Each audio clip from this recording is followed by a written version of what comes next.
Hannah Payne, who killed Keith Heron, has still not been brought to justice. In fact, she has not been brought to trial. Now, with all this riots and all this COVID going around, it seems like this little devil princess slipped right through the cracks of justice. The case of Hannah Payne, a 21-year-old pursued and untimely killed 62-year-old Kenneth Heron, had been several times delayed since December of 2019 when it was originally scheduled. The case moved forward Thursday, July 16, when a bond modification hearing was held via Zoom by the President Judge Shanna Rocks. At the hearing, Payne once again sought to modify the conditions of her bond. Her attorney, Matthew Tucker, states that Payne is struggling to afford the cost of her ankle monitor and is unable to work overtime due to the curfew she is required to adhere to the condition of her bond. Oh, poor little Hannah Payne, who chased down this black man and killed him. It is rare that an individual charged with felony murder is granted bond, yet Payne was granted only weeks after the incident. This reiterated by Cobb County Prosecutor Bonnie Smith. Smith arrived at the court last year when Payne's lawyers initially requested a bond that it was stated that she did not mind having to wear an ankle monitor. Payne's facial expression shifted from the prosecutor, where she just felt like she was just disgusted. She should have been disgusted she was let out anyway. But that's just how I feel. How the hell you chased this man down? Everybody told you to stand down. The 911 operator told you to stand down, but yet you would not do it. Now we're gonna move on so I can show you just how wicked this stinking, dirty, dog-smelling, filthy female is, and the people to back her up, including her filthy, stinking dog of a parents, who they all are wicked. Maybe speak up because we're... Okay. So if you can, just give us your first and last name for both of you. My name is Margaret Payne. This is my husband, Rick Payne. Rick Payne, okay. So you guys are very emotional today. Talk about hearing, you obviously got an outcome that you were looking for, a $100,000 bond. Your reaction? I'm speechless. I'm just so glad, that it went that way. I mean, we're sorry for what happened and everything, regards to Mr. Heron's family and everything, but Hannah is not the person that they are saying she is. She's not at all. She's the sweetest, most caring, does not see color, does not see race, nothing at all. She is just an amazing human being. She is, and if you ever get the chance to know her, you'll realize that as soon as you lay eyes on her. Talk about, you guys kind of got thrust into this as well, and sitting there in court and watching your daughter feel the emotions and to see her in pain. Talk about what goes through your mind as a parent. Just pain. I mean, I'm completely heartbroken. I feel like something is missing, and it is missing, and it's Hannah. What do you say? You just mentioned about the family, Mr. Heron's family. What do you want to say to them? I just wanted to say that this was an unfortunate situation that, turned out the way it did, but not at the hands of my daughter. What do you mean not at the hands of your daughter? Just, it was not her fault. Erickson, so how far away were Mr. and Mrs. Erickson from the blocking in of the Jeep of Miss Payne's vehicle into blocking Herring's vehicle? Yeah, they're approximately about 250 feet away on the opposite side of the intersection. So they were facing them. Correct. So like if there's a traffic light in between, you're the Ericksons and I'm the other two. Correct. And was the view obstructed? No. All right, so what did you talk to Mr. Erickson first or Mrs. Erickson? Spoke with the both together. All right, so what did Mr. Erickson relate to you? They were traveling on Riverdale Road, headed towards the hospital, and that's when he observed Payne at the driver's side of Mr. Herring's vehicle, constantly, repeatedly striking Mr. Herring. Let's back up. Did he see her block her? Did Mr. Erickson see a defendant Payne block in Mr. Herring? No, he did not testify to that. Did he see her get out of her vehicle? Correct. Okay, so what did he see from when she got out of her vehicle until she got over to the other vehicle? He observed Hannah Payne approach the driver's side of Mr. Herring's vehicle. Did she have anything in her hand or on her person that he observed of note at that point in time? No. All right, so then what happened? As he was walking towards Herring and Payne, he repeatedly heard Payne instructing Mr. Herring to get out of the car, and then he was stopped by his wife. So Mr. Erickson was walking, and why was he walking towards the? To intervene to stop Payne from striking Herring. Okay, so we didn't get to the striking part. So defendant Payne approaches Mr. Herring's vehicle, and then what does Erickson say he sees her do, if anything? He sees her punching Mr. Herring several times. Was Mr. Herring still in the vehicle? Correct. He was still seated in the driver's seat. Was his window down? Yes. So she was punching through the open window and striking him where, did Mr. Erickson say? In the face and to the body, to the upper chest area. And how close did Mr. Erickson get to them before his wife stopped him? Probably within 60 to 80 feet. And did he notice anything as he's walking up that she had with her? He doesn't notice at that time. Okay. So as he sees, does he say anything or do anything? Yes, he yells to Payne to stop, to leave him alone, to stop, and I can read exactly what he said.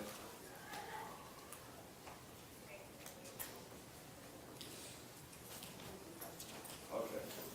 Actually, by referencing his statement, he does state that he does see a gun. Okay, so, okay, let's back up. When did Mr. Erickson see that there was a gun? Who had the gun? Where did Mr. Erickson observe the gun when he first saw it? He observed Hannah Payne hitting Mr. Herring as he was seated in the front driver's seat. And then he observed Hannah Payne remove her gun from her side and state that she was going to shoot him. What do you guys think happened? I don't know. I've got to I don't know. Yeah. Real quickly then, I'll change course on that. Can you talk about what led, she had a concealed weapons permit? Yes. Can you talk about what led to her getting a firearm and what her kind Just of thought everyday protection that the society that we live in today, you know, I mean, you hear about it every day on the news. Innocent people are getting shot, innocent people are getting broken into, and, you know, she travels around Atlanta with her job, and just personal protection. I mean, and everybody has the right to do that. Ms. Payne, do you think she would have made the same decision no matter what the race of the person involved in that hit and run? Absolutely. Yes. Yeah. Hannah doesn't see color. Absolutely. Yeah. She does not see color. She sees right. She sees wrong. That's who she is. What are you going to do when you're going to post that bail, I would imagine, today, and then what? Hopefully just hold my daughter and never let her go, you know, but I can't do that. I mean, we have been torn apart. Now this is sick, man. And everybody in America should be disgusted because they don't even talk about this case. They swept it under the rug. And I believe it's because of the age of this man. It's okay for a little stank white girl to kill the old black man. I guess he lived his life. I guess he wasn't useful to anybody. To Hannah. She's my girlfriend. Okay. So just tell us your reaction. How long have you, first of all, how long have you been dating Hannah? Like 2 years. So what's your reaction to what she's been going through in this whole situation? What was your reaction when you first heard what happened? I didn't believe what happened, you know, in that case, because that's not Hannah at all. All right. Witness number 2 that you have on here is a Ms. Rosser. Is that correct? Yes. And Ms. Rosser was stopped approximately how far away from Ms. Payne and Mr. Herring? About 40 feet. So about as far as you and I are apart. Correct. And what did, is that mine? Jeez. What did Ms. Rosser relate to you she saw? Or other officers? Yes, she indicated that she thought that Payne was banging on the driver's side window. because of the fact from where her view was. But when she was able to drive around the accident, she observed Payne striking Mr. Herring, punching him. With what? Her hand? With her hand, yes. Did she know which hand was hitting and what the other hand was doing? According to the officers, she was hitting with her left hand and holding the gun in her right hand. Did Ms. Rosser observe Mr. Herring hitting back or have a weapon of his own? No. And did she actually see when the shot occurred? Yes. And describe that. What did she describe? Yeah, she described she heard one shot and that she's observed Hannah Payne return to her car and change her clothing. Because like they say, you know, she been through like a lot of problem with job, her job, family, you know, it's just a lot of stuff, you know, that she was handled. And that thing, that's all that happened, you know, she just have like too much shit going on. Did you catch that? You might have to rewind it about 15, 20 seconds. Did you get it? Her boyfriend is the only one that kept it real out of all these people. She had been going through things with her job. Hannah was not in a good place. And when white people are not in a good place, they always find a black person to punish for their life being hell, for them being a nasty, filthy, horrible person. I'm sorry. I don't care about this woman, and I hope the Lord strikes her down. And was she using those kind of words, or was she using more colorful language? She was using more colorful language. And what would the more colorful language start with? The F. Okay, so she was saying it. Just use. You don't have to use the whole word. Just say what he said she was saying. Get out of that effing car, and that I'm going to shoot you. And at this point in time, was the gun out? Yes. And how did Mr. Erickson describe how close the gun was to Mr. Herring? He described the gun to be within the windshield, the window area, within inside of the truck. So inside the truck, and Mr. Herring was sitting in the driver's seat. Correct. Did Mr. Erickson observe Mr. Herring to be hitting back or have a weapon of his own? No.